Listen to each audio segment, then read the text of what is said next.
เจริญพรท่านสาธุชนทั้งหลาย รายการธรรมทานจากวัดพุทธปัญญาเมืองพาโมนารัฐแคลิฟอร์เนียประเทศสหรัฐอเมริกามาพบกับท่านผู้ฟังท่านผู้ชมในวันที่ 29 เมษายน พุทธศักราช 2569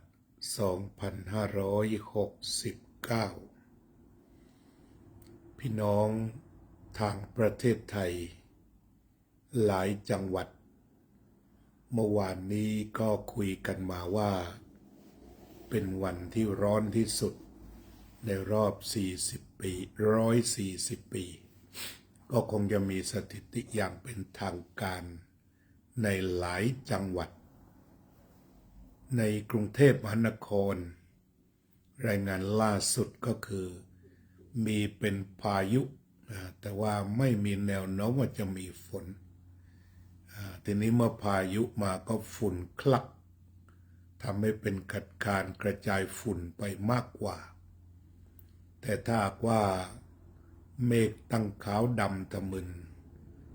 แล้วหลั่งลงมาเป็นฝนอันชื่นใจก็จะทำให้พี่น้องชาวกทมได้รับความชุ่มเย็นและได้รับความสะอาดสะอ้านจากการทำความสะอาดของฝนที่จะลด PM 2.5 ได้นี่ก็คือสถานการณ์โดยทั่วไปอย่างไรก็ตามสามัญสำนึกของพี่น้องชาวไทยก็ตั้งใจกันว่าหากสิ้นเมษาเข้าพฤษภาถึงเวลาหว่านดำก็คงจะมีฝนตกลงมาให้ได้ชื่นใจ Good morning David Good morning from วัดพุทธปัญญาแคลิฟอร์เนียธรรมทานะโปรแกรม is going to broadcast early morning. We talk about the heat wave in Thailand. Yesterday, temperature is very high in about 140 years past. So we encourage them to stay calm in the mind and wait for rain that it would be coming when the May start according to the season in Thailand โยมอุบลโยมแค้นเจริญพร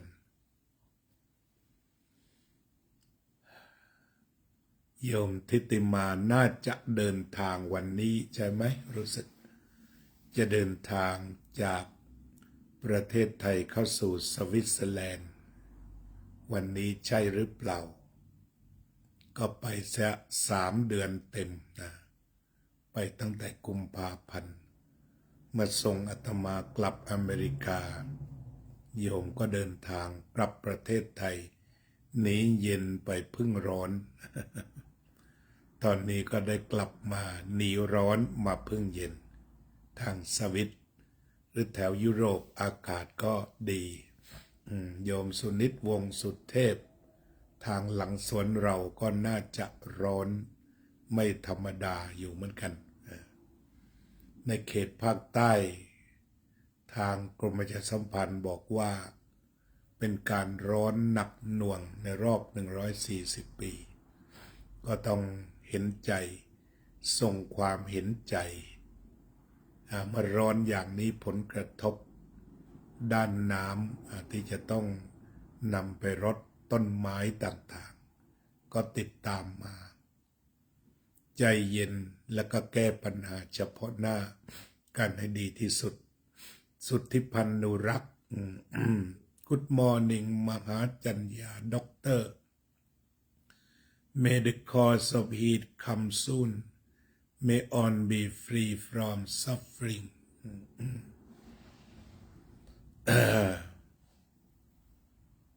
Okay. We are waiting for being raining very soon. Pretty soon. It's about May. Yeah. Thank you for your good wish to Thai people. How about you today? Is it cool? How is your cool? Last 24 hours. May your cool be healed pretty soon. May you be well pretty soon.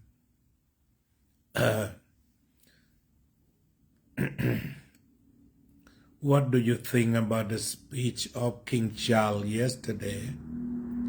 For me, I appreciate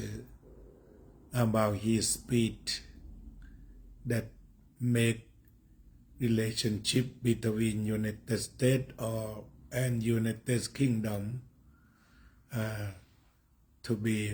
closely. I got so many words that's very beautiful and powerful to make friendship, like he used the word partnership, friendship, unity, and good anchor. I have one word, anchor, Christian anchor. We both country have the Christian anchor. That means it if thinking about Buddhism, it's like a refugee. This is very good on speed about religion, society, tradition, language, building the nation, something like that. They're very beautiful and feel warm. And President Donald Trump made the world welcome, both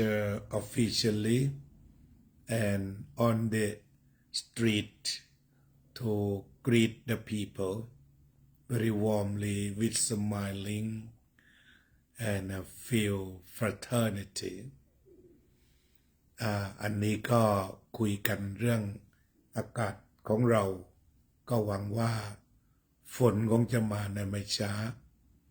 เมื่อวานนี้ก็มีเหตุการณ์สำคัญของทางอเมริกาซึ่งเรียกว่านำมาซึ่งความปลาบปลื้มปีติ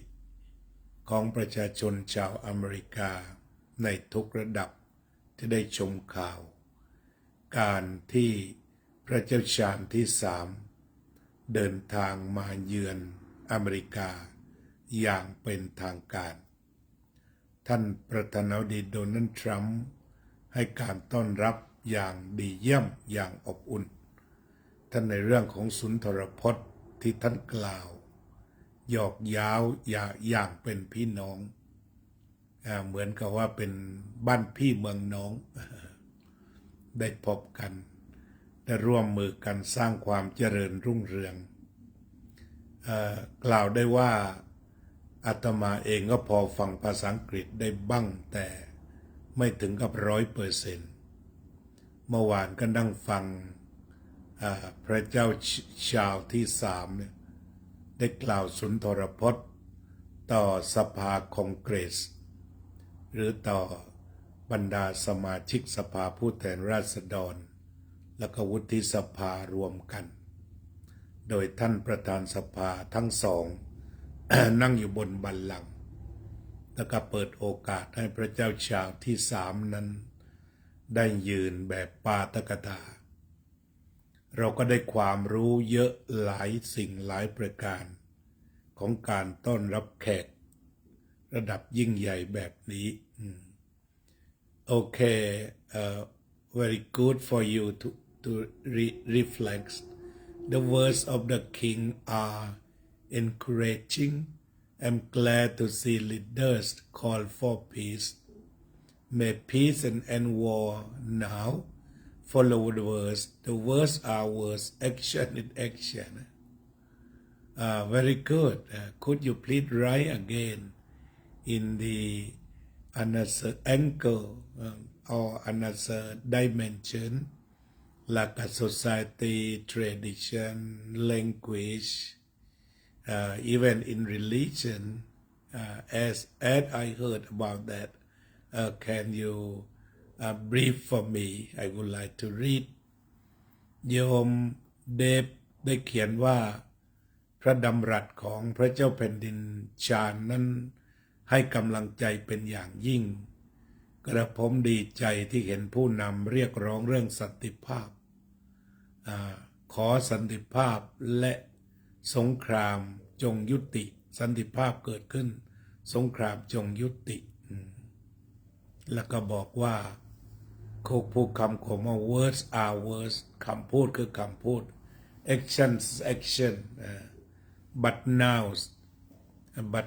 it like a temporary ceasefire is called temporary ceasefire very good the situation now let every leader in the world to touch that the economic tension is release of the oil price also is low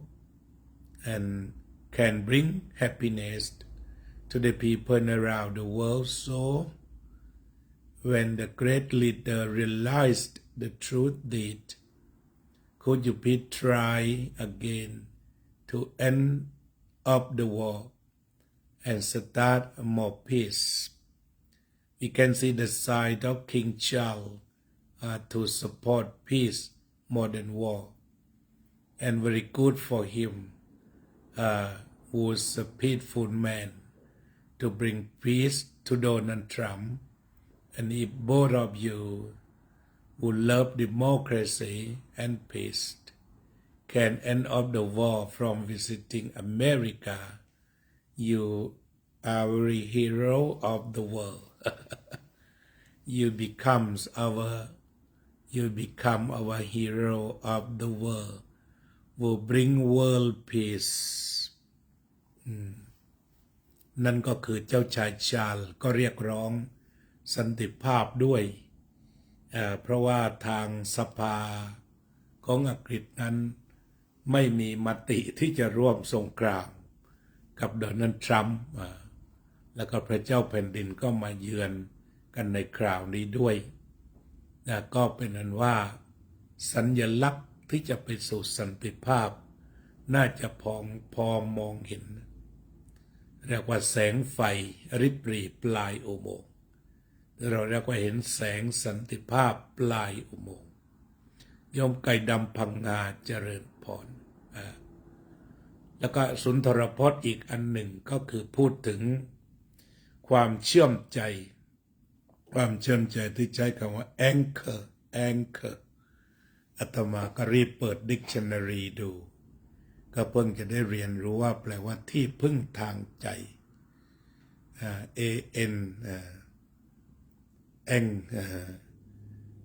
an anchor KOR อ่านว่าanchor ANGKOR anchor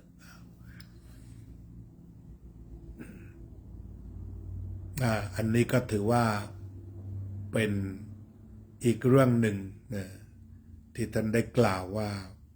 ศาสนาคริสต์เป็นที่พึ่งทางใจของทั้งสองประเทศนั่นก็หมายความว่ามาพูดถึงศาสนาคริสต์นั้นก็มีอยู่เป็นจำนวนมากศาสนาคริสต์หลายนิกายหลายแบบหลายลัทธิที่เขาแตกต่างกันออกไปเรียกกันว่าทำหน้าที่นำสันติภาพมาแต่ละวิธีก็มีหลายนิกายแต่ส่วนใหญ่ก็มีครบหมดแล้วล่ะมีทั้งโปรเตสแตนต์มีทั้งแคทอลิกก็ถือว่าเป็นรากฐานของวัฒนธรรมที่ถ้าเรารู้ถึงรากวัฒนธรรมตามที่หลวงพ่อพุทธทาสเคยพูดว่าเข้าถึงหัวใจศาสนาของตนแล้วก็ ทำความเข้าใจระหว่างศาสนานำตนออกมาเสียจากวัตถุนิยมกล่าวคือแม้ว่าเราจะมีความเชื่อต่างกันอย่างที่โป๊ปท่านกล่าวเมื่อโป๊ปท่านไปประเทศมุสลิมก็บอกมีความเชื่อต่างกันมีของเคารพต่างกันแต่เราอยู่ร่วมกันด้วยสันติอย่างประเทศอเมริกาและประเทศอังกฤษก็ต่างมีรากแห่งคริสตศาสนาอันเป็นศาสนาแห่งการรักเพื่อนบ้านถ้าเราจะให้คำจำกัดความก็จะเป็นรากฐานของการสร้างสันติภาพที่ดีที่สุดทีนี้จากการมาดูเขาแล้วมาดูเราเนี่ยจากการที่อาตมาฟังพระเจ้าชาร์ลส์ได้แสดงสุนทรพจน์เกี่ยวกับความเหมือนกันของประเทศอังกฤษและประเทศอเมริกานั่นคือมีภาษาที่ร่วมกันมีศาสนาที่ร่วมกันมีวัฒนธรรมที่ร่วมกันมีวิถีชีวิตที่ร่วมกันทำให้อาตมากลับมาบ้านเรามีประเทศที่เหมือนกันระหว่างอังกฤษอเมริกาอยู่ประเทศหนึ่งนั่นคือประเทศลาวประเทศสาธารณรัฐประชาธิปไตยประชาชนลาวที่เป็นประเทศพิเศษสุดเป็นประเทศที่พิเศษสุดเพราะว่าเรามีศาสนาเดียวกันคือศาสนาพุทธ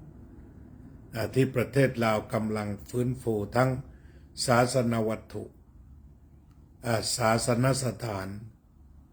ศาสนธรรมศาสนพิธีอยู่ในระหว่างกำลังฟื้นฟูโดยเฉพาะเรื่องของศาสนธรรม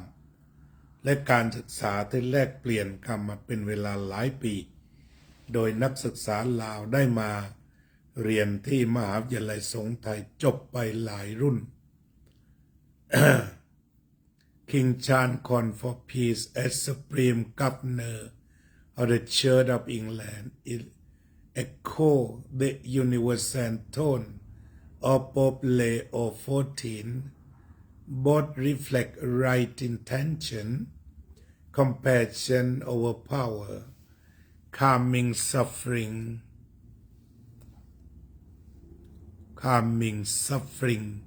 rather than conquering opponent. I remain hopeful President Trump will take the advice. Thank you. I think so. Let us to send good wish or great wish that may Donald Trump to accept the King Charles speech, King Charles speech that has the exactly purpose to build the peace. Okay, let everybody, not only Donald Trump, and everybody can be the peacemaker. When the peace come, happiness prevail around the world. Thank you for briefing. นี่อาตมาก็นึกถึงประเทศไทยและประเทศลาวเรามีภาษาที่ไม่ต้องใช้ล่ามเราพูดกันได้ทั้งประเทศเรามีวัฒนธรรมเช่นอาหารที่สามารถรับประทานได้อย่างอร่อยของบ้านเมืองทั้งสองประเทศแล้วก็เราก็มีการทำธุรกิจเชื่อมโยงกันที่สุดนอกจากเราจะมีแม่โขงร่วมสายโลหิตเดียวกันเราก็ยังมีสายไฟจากเขื่อนน้ำงึมมาใช้หล่อเลี้ยงชีวิตเศรษฐกิจสังคมในประเทศไทยอยู่เป็นความร่วมมือทางเศรษฐกิจอันยิ่งใหญ่นอกจากนั้นการไปมาหาสู่ก็คือไทยลาวไปมาหาสู่สนับสนุนความมั่งคั่งถ้าจะขอใช้คำว่า glory ของพระเจ้าชาญก็บอกว่า ทั้งไทยลาวนั้นล้วนได้มาสร้างความมั่งคั่งให้แก่กันและกันคือต่างฝ่ายต่างไปทำธุรกิจ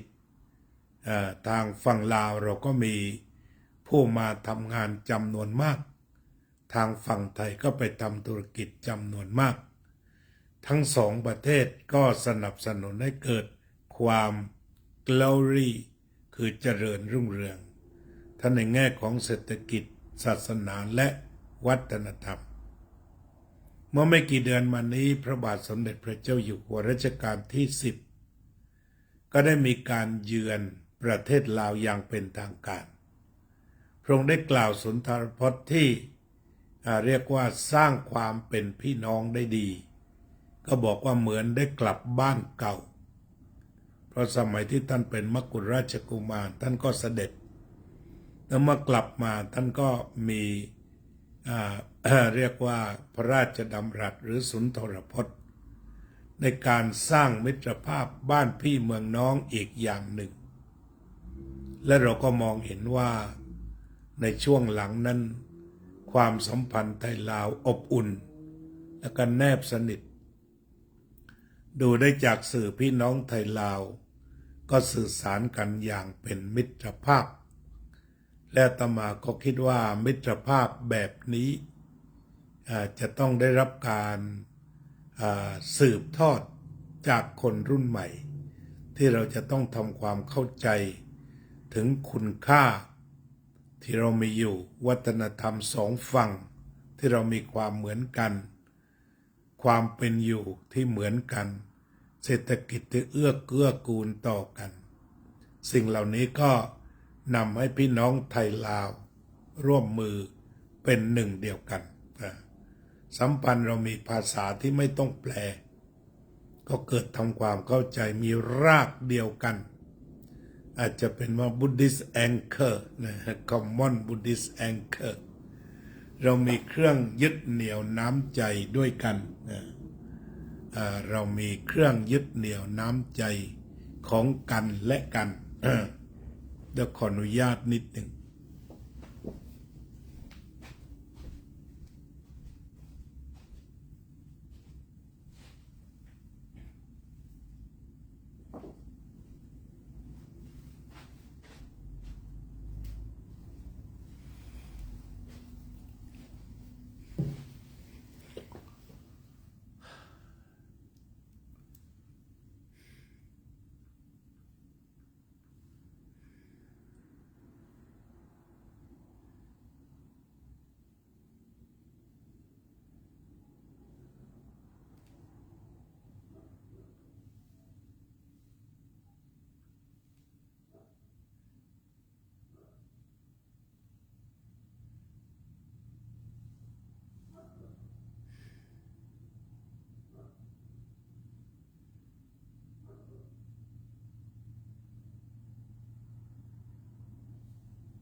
ดีใจที่พระองค์มาเยือนอเมริกาเจริญพร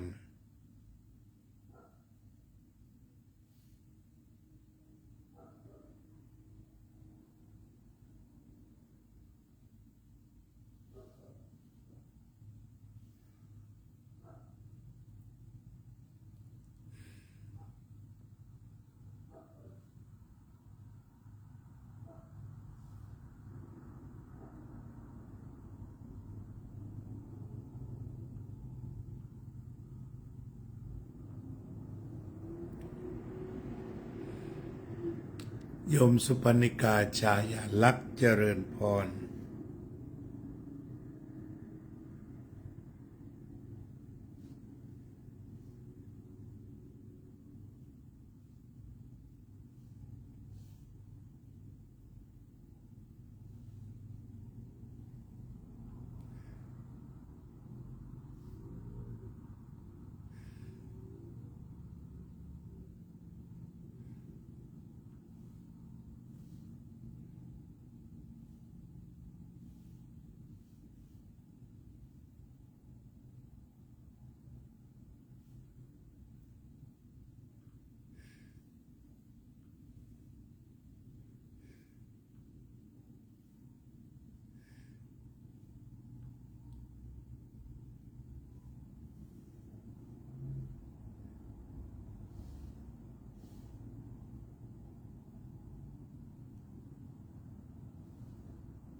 โยมสุปนิกาชายาลักษณ์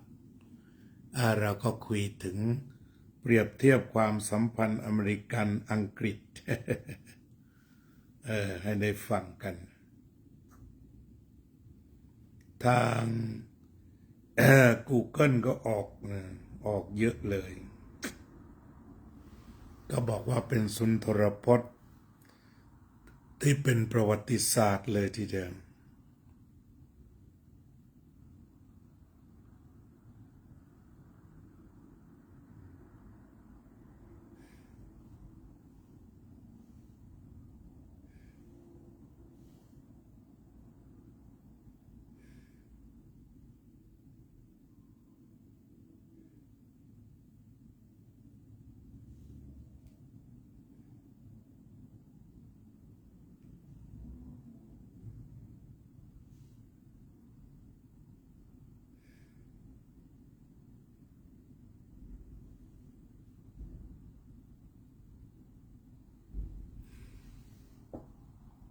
เจริญพรทุกท่านเนอะ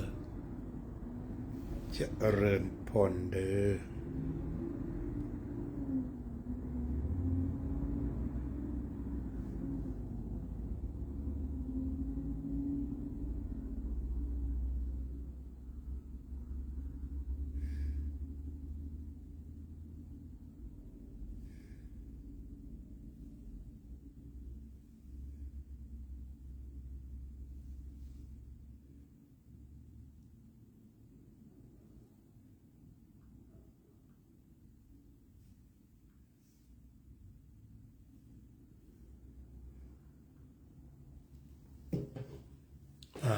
อันนี้ก็เป็น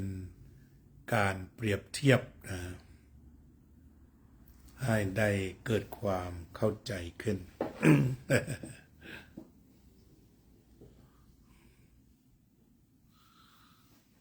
ข่าวอีกอย่างหนึ่งก็คือข่าวการขายทุเรียนเมื่อวานนี้ที่ท่านรัฐมนตรีว่าการกระทรวงพาณิชย์ได้นัดให้คุณพิมพ์ริพายช่วยกันขายทุเรียนโดยการโฆษณาประชาสัมพันธ์ผลละ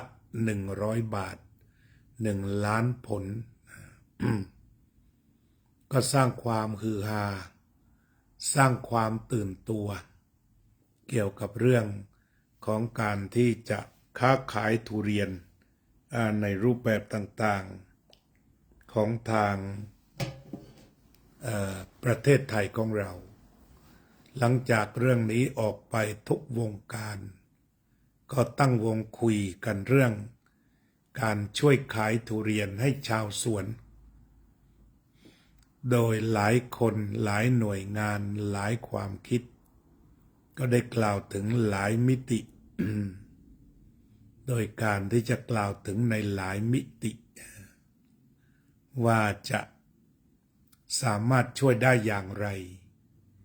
ฉะนั้นมิติที่คุณท่านรัฐมนตรีว่าการกระทรวงพาณิชย์รองนายกรัฐมนตรีและคุณพิมพ์ริพายเริ่มนั้นเป็นการเริ่มตั้งความคิดให้สังคมได้ช่วยกันคิดช่วยกันวิเคราะห์ว่าวิธีใดที่จะเหมาะแล้วก็เงินถึงมือเกษตรกรโดยตรงเป้าหมายอยู่ตรงนี้เพราะฉะนั้นกิจกรรมตรงนี้ถ้าฟังจากคุณพิมพ์ริพายก็ชัดเจนคือหนึ่งประมาณการกันว่าเราจะมีทุเรียนในตลาดมากกว่าปีก่อนหลายเท่าตัวและทุกครั้งที่ผลผลิตทางการเกษตรมากขึ้นนั้นก็จะทำให้กระบวนการซื้อขายลำบากชาวสวนถูกกดราคาโดยพ่อค้าคนกลางกล่าวคือเงินจะเข้าถึงมือของเกษตรกรไม่เต็มเม็ดเต็มหน่วยเพราะจำใจต้องขายทุเรียนมีอายุสั้นอันนี้ก็เป็นอีกประเด็นหนึ่งที่เรียกว่ารณรงค์ให้ช่วยกันขายคุณพิมพ์ริพายก็ไม่ได้บอกว่าจะมาขายตนเองแบบผูกขาดแ แต่ก็รณรงค์ว่าแม่ค้าริมถนนก็ขายกันไปเลยหรือใครที่สามารถนำเงินไปให้ชาวสวนโดยตรงก็ให้ทำอันนี้เป็นความดำริชอบส่วนวิธีการจะขาดตกบกพร่องอะไรประเทศแต่เรามีภูมิปัญญาด้านนี้ก็ช่วยเติมกันอย่ามากล่าวโทษโกรธเคืองใดๆแก่กันและกันเมื่อวานก็มีท่านสสท่านหนึ่งก็มาพิสูจน์เรื่องกิโลกรัมว่าทุเรียน100 บาทนั้นขายได้ไหมมาว่ากันตามกิโลกรัมก็พิสูจน์ในสภาก็ถือว่าเป็นเรื่องดีที่จากการคุยกันริมถนนและเข้าสภาแล้วก็คงจะมีมาตรการออกมาก็เอาเป็นว่าพี่น้องชาวสวนทุเรียนน่าจะอุ่นใจในการดำเนินการใดๆก็ต้องสร้างความสัมพันธ์ระหว่างลงทุเรียนของจีนซึ่งเป็นเจ้าประจำแล้วก็ลงไทยซึ่งก็มีอยู่ไม่น้อยให้อยู่ร่วมกันได้แล้วก็ถ้าเกิดเหตุเพศภัยเขาให้บริการไม่ทั่วถึงก็คงจะต้องมีชาวไทยซึ่งมีความรู้ดีแล้วก็พอที่จะมีทุนรอนในการค้าหรือกระทรวงพาณิชย์อย่าเพิ่งหนีก็ประคับประคองต่อไปท่านในการหาแหล่งเงินทุนแล้วก็การซื้อขายการซื้อขายซึ่งจะทำให้เกิดความเป็นธรรมอย่างยิ่งข้อสังเกตที่คุณพิมพ์ริพายไปซื้อนั้นถือว่าพิเศษสุดตรงที่ว่าไปซื้อ20 สวนนี่คือซื้อหมดโดยไม่มีการคัดเกรดตรงนี้เพราะว่าถ้ามันเป็นทุเรียนคัดเกรดประชาชนก็ลำบากกันด้วยเรื่องเกรดแต่ตรงนี้ถ้ารวมหมดแล้วก็ใช้ศักยภาพที่ตนเองมีอยู่นำมาขายแล้วก็มองดูในรายการนั้นก็ต้องยอมรับคุณพิมพ์ริพายก็ขายผลละ100ได้เยอะแล้วก็มีหลายชุด3 ผล100ก็มีก็เกิดความหลากหลายตามความจริงของราคาของต้นทุนอะไรที่คำนวณกันแต่ก็เป็นอันว่า700,000 กว่าวิวซึ่งเข้าไปชมรายการแล้วก็ร่วมซื้อก็ยังไม่มีบทสรุปที่ชัดเจนแต่ประการใดอย่างไรก็ตามนี่คือการนำเสนอความคิดสู่สังคมนอกจากมีการชั่งทุเรียนกันในสภาก็ถือว่าเป็นเรื่องที่ดีที่เรื่องปากท้องชาวบ้านโดยตรงทุเรียนนะมันเป็นเรื่องกินผู้ขายก็ได้ตังค์ไปใช้ผู้ซื้อก็คือได้กินทุเรียน ฉะนั้นการพูดถึงเรื่องทุเรียนก็เป็นเรื่องปากท้องโดยตรงถูกนำเข้าสู่สภาอันนี้พวกเราที่นิยมประชาธิปไตยก็ดีใจ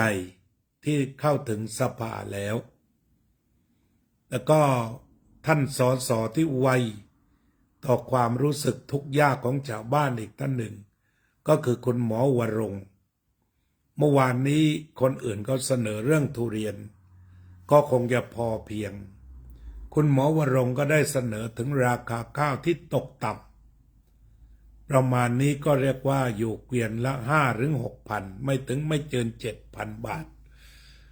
ตรงนี้ก็ทำให้เกิดสภาวะที่เรียกว่าชาวนานี่เรียกว่าไม่มีกำไรพอเพียงอาจจะต้องขาดทุนเพราะค่าปุ๋ยก็ขึ้นหนักจึงมีการเรียกร้องสร้างความสมดุลทั้งค่าปุ๋ยและก็ราคาข้าวคุณหมอวรงค์ให้ความเสนอที่น่าสนใจคือไม่ต้องรอตลาดโลกอยู่อย่างเดียวบางคราวถ้าใครซื้อได้ซื้อโดยคุณหมอวรงค์บอกว่าถ้าเป็นไปได้ก็ควรจะให้ทางราชการทั้งหมดเป็นผู้ซื้อข้าวอาจจะทำเป็นข้าวสารโดยชาวนาจะรวมกลุ่มกันแล้วก็สีข้าวซึ่งตรงนี้ก็เป็นไปได้เหมือนกันเพราะเรามีกลุ่มสหกรณ์อยู่นานแล้ว แล้วก็อะไรที่ในส่วนราชการเช่นโรงเรียนโครงการอาหารกลางวันก็ขอให้หยิบข้าวสารไปจากกลุ่มสหกรณ์ชาวนาซะก่อนอันนี้ก็เป็นเรื่องการขายตรงที่เอาเงินใส่มือชาวนาเหมือนกันแต่ว่ามันเป็นไปแบบความเคลื่อนไหวของตลาดที่เป็นจริงและเป็นธรรมซึ่งจะดีกว่าการจำนำข้าวรอตลาดกลางหรือรอตลาดโลกซึ่งก็บางคราวถ้าพลาดก็ขาดทุนยับแต่ในกรณีนี้เดินได้เลยโรงเรียนโครงการอาหารกลางวันอยู่ใกล้ค่ายทหารก็ให้ทหารไปอยู่ใกล้สถานีตำรวจที่ไหนมีโครงการอาหารกลางวันก็ใช้ไปโรงเรียนประถมเท่าไหร่โรงเรียนมัธยมเท่าไหร่หน่วยงานราชการที่เลี้ยงอย่างเป็นทางการเท่าไหร่หรือบริษัทเอกชนจะซื้อไปเท่าไหร่ภัตตาคารที่จะต้องใช้ข้าวสารซื้อเท่าไหร่สิ่งเหล่านี้ก็เป็นไปได้ที่จะร่วมมือกันให้พี่น้องชาวนาที่ประสบกับราคาตกต่ำในขณะนี้อย่างไรก็ตามสิ่งเหล่านี้อาตมาว่าเรื่องทุเรียนก็ตามเรื่องข้าวก็ตามก็ถือว่าเป็นสัญญาณอันวิเศษที่พี่น้องประชาชนทุกหมู่เหล่าต่างจะใช้ระบบอิทัปปัจจยตาคืออาศัยกันและกันอาศัยกันและกันช่วยเหลือเกื้อกูลต่อกันอันนี้ก็เรียกว่าเป็นข่าวดีเป็นธรรมะที่จะได้อาศัยเมตตาอาศัยสติสมาธิปัญญาร่วมขับเคลื่อนสังคมทำให้เป็นจริงสืบไปข่าวการกุศลสุดท้ายเมื่อวันที่27 เมษายนที่ผ่านมานี้คุณแม่ของคุณโยมเดชวรรณพฤกษ์มหาอุบาสกวัดพุทธปัญญา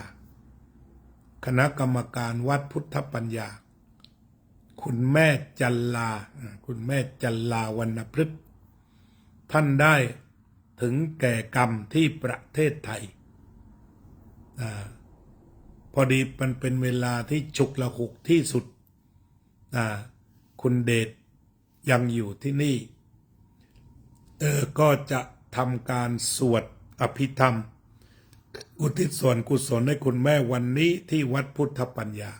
เป็นการสวดรูปภาพตามที่พวกเราเคยทำกันมาโยมสุปนิกาฉายาลักษณ์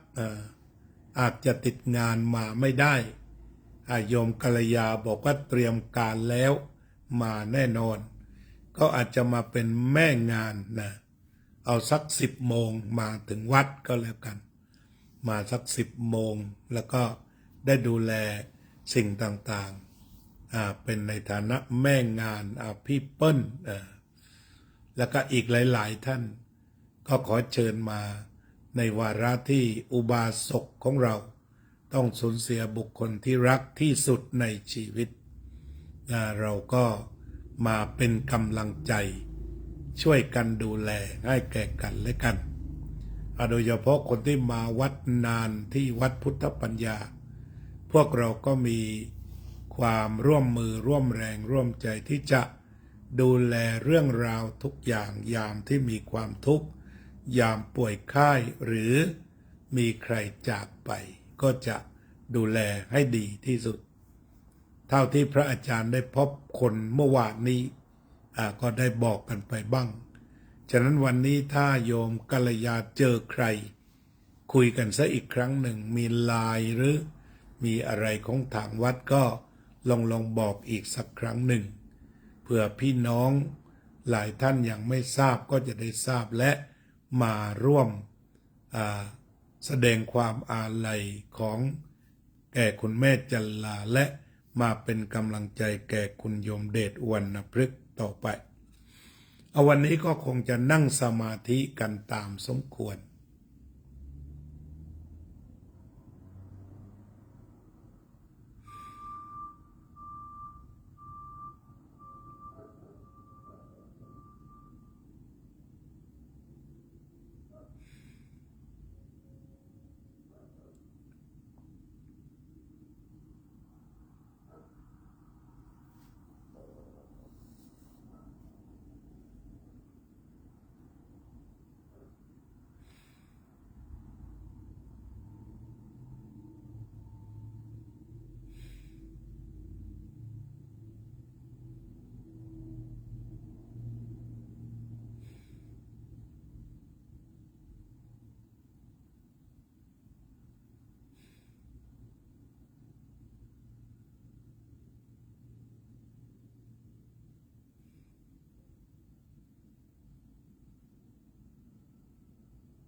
สัพเพสัตตาสัตว์ทั้งหลายที่เป็นเพื่อนทุกข์เกิดแก่เจ็บตายด้วยกันทั้งหมดทั้งสิ้นอเวราโอนตุจงเป็นสุขเป็นสุขเถิดอย่าได้มีเวรแก่กันและกันเลยอัพพยาปัจจาโอนตุจงเป็นสุขเป็นสุขเถิดอย่าได้พยาบาทเบียดเบียนซึ่งกันและกันเลยอนิคาโอนตุจงเป็นสุขเป็นสุขเถิดอย่าได้มีความทุกข์กายทุกข์ใจเลยสุขีอัตตานังปริหารันตุจงมีความสุขกายสุขใจรักษาตนให้พ้นจากทุกภัยทั้งสิ้นเถิดอภิวายทนาสีลิสะนิจจังอุตตาปจายโนจัตตารโอธรรมาวัฏันติอายุวันโนสุขังพลังแล้วพบกันนะสัก10:30นะวันนี้ถ้าเราได้ร่วมกันก็จะเป็นเรื่องที่ดี